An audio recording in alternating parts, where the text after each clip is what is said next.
Good morning students, today we will continue with our topic of NPO. आज हम कुछ important items discuss करेंगे NPO से related. वो आइटम्स रेवेन्यू आइटम्स भी हो सकती हैं और वो आइटम कैपिटल आइटम्स भी हो सकती हैं। पहली है सब्सक्रिप्शन। फर्स्ट आइटम जो है हमारी सब्सक्रिप्शन।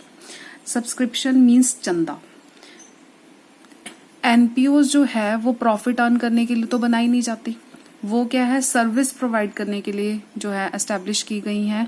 सर्विस चाहे वो अपने मेंबर्स को प्रोवाइड करें चाहे वो पब्लिक को प्रोवाइड करें। अब जो भी मेंबर्स होते हैं एनपीओ के, उनको क्या बोला जाता है कि आपको हर महीने इतना चंदा तो देना ही पड़ेगा। तो दैट जो वो चंदा प्रोवाइड करते हैं हर महीने, तो वो क्या होता है सब्सक्रिप्शन। और एनपीओ जो है वो डोनेशन के बेसिस पे ही चलती हैं या सब्सक्रिप्शन के ग्रांट के इसके बेसिस पे ही चलती हैं। यही जो है इसके मेजर सोर्स ऑफ इनकम होता है। तो सब्सक्रिप्शन जो है वो सबसे बड़ा सोर्स कह सकते हैं, मेन सोर्स ऑफ इनकम है एनपीओ के लिए। जब भी हमें कुछ मिलता है कैश में ही देंगे वो हमें सब्सक्रिप्शन, तो cash account debit to subscription account. Cash account की जगह जो नॉन प्रॉफिट ऑर्गेनाइजेशन है उसमें हम क्या बनाते हैं रिसीट एंड पेमेंट अकाउंट। ये हमारे लिए क्या है रिसीट है क्योंकि हमें मिल रही है, तो हमने इसको कहां पर रिकॉर्ड करना है रिसीट एंड पेमेंट अकाउंट में। Debit side means receipt side पे, क्योंकि ये हमारे लिए रिसीट है, हमारे लिए तो इनकम है, हमारे को तो पैसे मिल रहे हैं, तो हम इसको रिसीट साइड में रिकॉर्ड करेंगे। लेकिन रिसीट एंड पेमेंट अकाउंट में सब्सक्रिप्शन चाहे आपको कोई एडवांस में दे रहा है नेक्स्ट ईयर की, वो भी रिकॉर्ड होगी। चाहे पिछले साल की किसी की पेंडिंग थी वो इस साल दे गया, वो भी रिकॉर्ड होगी। और जो इस साल हमें सब्सक्रिप्शन मिली है वो भी रिसीट एंड पेमेंट अकाउंट में रिसीट साइड पे रिकॉर्ड की जाएगी। मींस रिसीट साइड में जो भी सब्सक्रिप्शन चाहे वो करंट ईयर की है, चाहे वो पास्ट ईयर की है, चाहे वो नेक्स्ट ईयर की है, सारी की सारी रिकॉर्ड की जाएगी। अब सब्सक्रिप्शन क्या है हमारे लिए इनकम है, तो मींस हमें इसको कहां पर रिकॉर्ड करना है इनकम एंड एक्सपेंडिचर अकाउंट में। लेकिन आपको ये चीज ध्यान रखनी है कि इनकम एंड एक्सपेंडिचर अकाउंट में आप सिर्फ वही रिकॉर्ड करोगे जो करंट ईयर की इनकम है, ना पिछले साल की और ना ही नेक्स्ट ईयर की। वो कुछ भी हमें सब्सक्रिप्शन रिकॉर्ड नहीं करनी, बिकॉज जो इनकम एंड एक्सपेंडिचर अकाउंट है वो सिर्फ रेवेन्यू आइटम्स को ही रिकॉर्ड करता है, चाहे वो रेवेन्यू रिसीट्स है चाहे वो रेवेन्यू पेमेंट्स है। कैपिटल वाली को बिल्कुल भी रिकॉर्ड नहीं करता और सिर्फ करंट ईयर की रिकॉर्ड करता है, ना ही प्रीवियस ईयर की रिकॉर्ड करता और ना ही नेक्स्ट ईयर की रिकॉर्ड करता। नेक्स्ट है life membership fees. Life membership fees means, life membership fees का मतलब होता है कि एक एनपीओ का मेंबर बनने के लिए जो मेंबर्स होते हैं वो क्या करते हैं एक ही बारी में सारी पेमेंट जो है वो कर देते हैं, और ये सिर्फ paid once in their lifetime होता है। उनको बार बार सब्सक्रिप्शन देने की जरूरत नहीं होती, वो एक ही बार सारा का सारा पैसा जो है वो एक ही बार दे देते हैं और वो क्या बन जाते हैं पूरी लाइफ के लिए उस एनपीओ के मेंबर बन जाते हैं। तो ये अब ये रेवेन्यू नेचर की आइटम तो है नहीं, ये क्या है हमारी कैपिटल नेचर की आइटम, कैपिटल रिसीट है। रेवेन्यू रिसीट है चाहे कैपिटल रिसीट है, इसको रिसीट एंड पेमेंट अकाउंट में आपने डेबिट साइड तो दिखाना है। तो अगर हम इसकी जर्नल एंट्री की बात करें तो एंट्री क्या होगी cash account debit to life membership fees. अब कैश अकाउंट है आया है, रिसीट है हमारे लिए, तो हमें इसको रिसीट एंड पेमेंट अकाउंट में रिसीट साइड पे दिखाना है। लाइफ मेंबरशिप फीस जो है वो हमारे लिए इनकम नहीं है, वो एक मींस हमारे लिए एक रेवेन्यू नेचर की रिसीट नहीं है बल्कि एक कैपिटल रिसीट है। तो हम इसको क्या दिखाएंगे बैलेंस शीट में दिखाएंगे लायबिलिटी साइड में। रेकरिंग नेचर की नहीं है, कोई ही पर्सन ऐसा होता है जो एक ही बार लाइफ मेंबरशिप फीस प्रोवाइड करता है, तो ये क्या है कैपिटल नेचर की आइटम है, तो इसको हम बैलेंस शीट में दिखाएंगे। या तो आप इसको सेपरेटली दिखा सकते हो या फिर आप इसको कैपिटल फंड में लायबिलिटी साइड में दिखाओगे, कैपिटल फंड में ऐड करके दिखाना है लायबिलिटी साइड में। Third is endowment fund. Endowment fund means ये एक फंड है, मतलब किसी arising from the gift income of which is devoted to a specific purpose. Means ये फंड जिसकी जो भी हमें इससे रिलेटेड जो भी पैसे मिले हैं उन पैसों को हम एक स्पेसिफिक पर्पस के लिए ही यूज कर सकते हैं।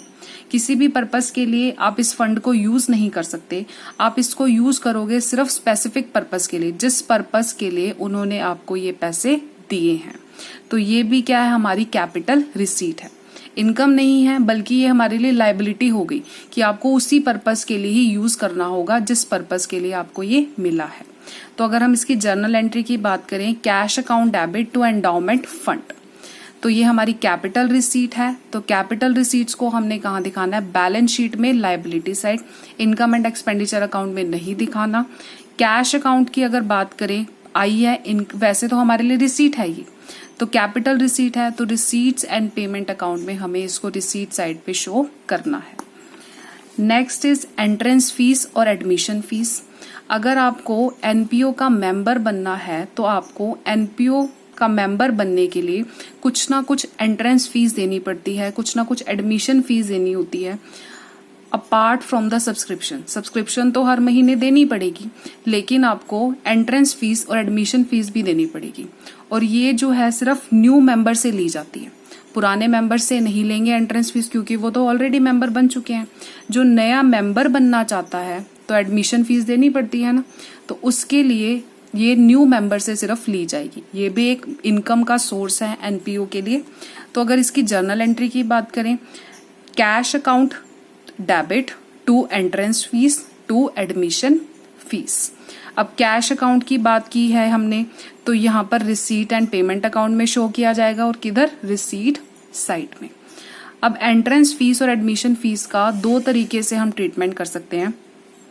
अगर क्वेश्चन में कहीं पर कुछ भी मेंशन नहीं है तो हमारे लिए इनकम की तरह हम इसको ट्रीट करते हैं, और इनकम एंड एक्सपेंडिचर साइड में हम इसको इनकम साइड पे दिखा देंगे। लेकिन अगर क्वेश्चन में कई बार बोल दिया जाता है कि इसको कैपिटलाइज करो, मीन्स ये रेवेन्यू नेचर की आइटम नहीं है बल्कि कैपिटल नेचर की आइटम है, तो हमने क्या करना है, इसको बैलेंस शीट में दिखाना है। कैपिटलाइज मीन्स कैपिटल नेचर की आइटम होगी, तो हम इसको बैलेंस शीट में दिखाएंगे लायबिलिटी साइड में। या तो आप इसको सेपरेटली दिखा सकते हो, या आप इसको कैपिटल फंड में, बैलेंस शीट में जो कैपिटल फंड होगा उसमें आप इसको ऐड करके भी शो कर सकते हो। नेक्स्ट है डोनेशन। डोनेशन जो है वो हमारे को किसी पर्पस के लिए भी मिल सकता है। जैसे किसी ने आपको डोनेशन दिया है कि आप एक रूम बनवाना इस पैसों से, किसी ने आपको डोनेशन दिया है कि आप यहाँ पर प्ले ग्राउंड बनवा लेना, तो दैट इज स्पेसिफिक डोनेशन, जो आपको सिर्फ स्पेसिफिक पर्पस के लिए ही मिला है। तो स्पेसिफिक डोनेशन जो है ये हमारे लिए कैपिटल रिसीट है। अगर इसकी जर्नल एंट्री की बात करें तो cash account debit to specific donation.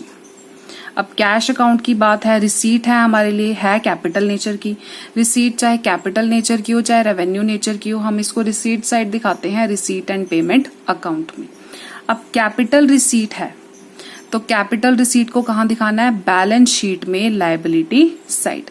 जिस पर्पस के लिए भी डोनेशन मिला है, जैसे donation for the building, donation for play ground, donation for room, तो वो आपको वहां पर मेंशन करना है लायबिलिटी साइड में। जर्नल डोनेशन मीन्स आप किसी भी पर्पस के लिए उस डोनेशन को यूज कर सकते हो। आपको किसी ने डोनेशन दिया बट उन्होंने आपको बांधा नहीं कि आपको सिर्फ इसी पर्पस के लिए ही यूज करना है, तो वो क्या हो गया, जर्नल डोनेशन। तो आप मीन्स उसको किसी भी पर्पस के लिए यूज कर सकते हो। डोनेशन, जर्नल डोनेशन कई बार बहुत ज्यादा अमाउंट का दे देता है कोई पर्सन, कई बार छोटे से अमाउंट का, किसी ने 1000 का, 2000 का, 5000 का डोनेशन दे दिया, और किसी ने आपको 5 लाख का डोनेशन दे दिया है। वो जर्नली किसी पर्पस के लिए नहीं दिया उन्होंने। अगर बिग अमाउंट का डोनेशन है दैट इज कैपिटल रिसीट, अगर स्मॉल अमाउंट की है तो ये हमारी रेवेन्यू रिसीट हो जाएगी। कैपिटल रिसीट है तो हम इसको बैलेंस शीट में दिखाएंगे लायबिलिटी साइड पे, अगर स्मॉल अमाउंट का है तो हम इसको इनकम एंड एक्सपेंडिचर साइड में दिखाएंगे इनकम साइड में। रिसीट एंड पेमेंट अकाउंट में रिसीट साइड पे तो दिखाना ही दिखाना है, लेकिन अगर बिग अमाउंट का है तो हम इसको बैलेंस शीट में लायबिलिटी साइड दिखाएंगे, अगर स्मॉल अमाउंट का है तो हम इनकम साइड में, इनकम एंड एक्सपेंडिचर अकाउंट में ही इसको शो करेंगे। Next is legacy. Legacy means कई बार क्या होता है, कोई पर्सन अपनी विल में लिख जाता है कि मेरे मरने के बाद, मेरी डेथ के बाद ये इतना अमाउंट जो है इस नॉन प्रॉफिट ऑर्गेनाइजेशन में आप दे देना। लेगेसी मीन्स जो भी पैसे हमें मिलते हैं as per the will of a deceased person. किसी डिसीज पर्सन, डिसीज मीन्स जो पर्सन की डेथ हो रही है उसकी विल के अकॉर्डिंग अगर हमें कोई पैसे मिलते हैं दैट इज लेगेसी। और लेगेसी जो है वो हमारी कैपिटल रिसीट है। अब पैसे मिलेंगे, कैश अकाउंट डेबिट हो जाएगा टू लेगेसी। अब ये कैपिटल रिसीट है तो हम इसको बैलेंस शीट में दिखाएंगे लायबिलिटी साइड में। अब कैश आया है तो रिसीट है हमारे लिए, कैपिटल रिसीट है, इसको हम रिसीट साइड में दिखाएंगे रिसीट एंड पेमेंट अकाउंट में। Next is sale of old asset. अब हमारे पास कोई एसेट था, हमने उसको क्या कर दिया, बेच दिया। रिसीट है हमारे लिए, बेचा है हमने, तो रिसीट साइड में दिखाया जाएगा रिसीट एंड पेमेंट अकाउंट में। लेकिन ये कैपिटल रिसीट है, हर रोज तो नहीं हम एसेट बेचते, तो कैपिटल रिसीट है तो हम इसको बैलेंस शीट में तो दिखाएंगे ही नहीं। इसको कहाँ दिखाएंगे, अगर जो भी प्रॉफिट हो रहा है चाहे लॉस हो रहा है उस फर्नीचर को सेल करने से, उस एसेट को सेल करने से, तो हम उस लॉस या प्रॉफिट को हम इनकम एंड एक्सपेंडिचर अकाउंट में शो करेंगे। जैसे फॉर एग्जांपल ले लेते हैं हम, 1000 रुपए का फर्नीचर है और उसको सोल्ड किया हमने सिर्फ 400 रुपए में। 1000 का फर्नीचर 400 में बेचा है तो क्या हुआ, लॉस कितना हुआ, 600। लॉस दिखाया जाएगा एक्सपेंडिचर साइड में इनकम एंड एक्सपेंडिचर अकाउंट में। कहाँ दिखाया जाएगा, एक्सपेंडिचर साइड में इनकम एंड एक्सपेंडिचर अकाउंट में। लेकिन अगर प्रॉफिट होता है, जैसे 1000 का फर्नीचर हम 1200 में बेचते हैं तो 200 का प्रॉफिट, तो हम इसको प्रॉफिट को 200 को इनकम साइड में दिखाएंगे इनकम एंड एक्सपेंडिचर अकाउंट में। अगर प्रॉफिट होगा तो इनकम साइड में दिखाएंगे, अगर लॉस हो रहा है सेल ऑफ एसेट से तो हम उसको एक्सपेंडिचर साइड में दिखाएंगे। नेक्स्ट है सेल ऑफ ओल्ड न्यूज़पेपर। ये हमारी रेवेन्यू रिसीट है। अब न्यूज़पेपर्स हमारी रद्दी, हमने उसको बेच दिया तो पैसे आए, तो कैश अकाउंट डेबिट हो गया to sale of old newspaper. ये रिसीट साइड में दिखाएंगे रिसीट अकाउंट में, रिसीट एंड पेमेंट अकाउंट में दिखाएंगे रिसीट साइड में। और ये इनकम है तो इनकम साइड में दिखाएंगे इनकम एंड एक्सपेंडिचर अकाउंट में। अब कुछ ऐसी रिसीट्स होती हैं जैसे कि रेंट रिसीव हो गया, इंटरेस्ट रिसीव, हमारा कोई लोकर था हमने उसको रेंट पे दे रखा है, उससे हमें रेंट मिला है, तो ये हमारी सारी क्या है, रेवेन्यू रिसीट्स। और भी रेवेन्यू रिसीट्स हो सकती हैं। तो रेवेन्यू रिसीट्स को हमने कहाँ दिखाना होता है, इनकम साइड में इनकम एंड एक्सपेंडिचर अकाउंट में। और ये सारी रिसीट्स हैं हमारी, तो हम इनको रिसीट साइड में तो शो करेंगे ही करेंगे रिसीट एंड पेमेंट अकाउंट में। नेक्स्ट है हमारा परचेज ऑफ फिक्स्ड एसेट। अब फिक्स एसेट्स का परचेज करना, ये क्या है, हमारी कैपिटल पेमेंट। रेवेन्यू पेमेंट तो है ही नहीं, कैपिटल है, क्योंकि फिक्स एसेट्स आपने परचेज किए हैं। तो इसकी अगर जर्नल एंट्री की बात करें, अगर मैं फिक्स एसेट परचेज करती हूँ तो फिक्स एसेट अकाउंट डेबिट होता है टू कैश अकाउंट या बैंक, अगर बैंक से पेमेंट किया तो, अगर कैश में पेमेंट किया तो टू कैश अकाउंट होता है। अब कैपिटल पेमेंट है तो कैपिटल पेमेंट को कहाँ दिखाना है, बैलेंस शीट में एसेट साइड में, क्योंकि ये हमारा एसेट है। अब कैश अकाउंट क्या हुआ है, क्रेडिट, मींस पेमेंट किया है आपने, तो हम इसको कहाँ दिखाएंगे, पेमेंट साइड में रिसीट एंड पेमेंट अकाउंट में। इनकम एंड एक्सपेंडिचर अकाउंट में तो इसको शो करेंगे ही नहीं, क्योंकि ये रेवेन्यू नेचर की पेमेंट भी नहीं है, ये है कैपिटल नेचर की पेमेंट।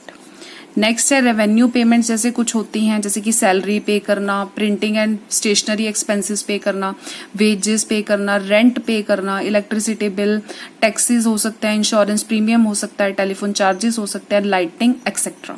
तो ये सारी क्या है, हमारी रेवेन्यू पेमेंट्स है। और रेवेन्यू पेमेंट्स को हम कहाँ दिखाते हैं, एक्सपेंडिचर साइड में इनकम एंड एक्सपेंडिचर अकाउंट में।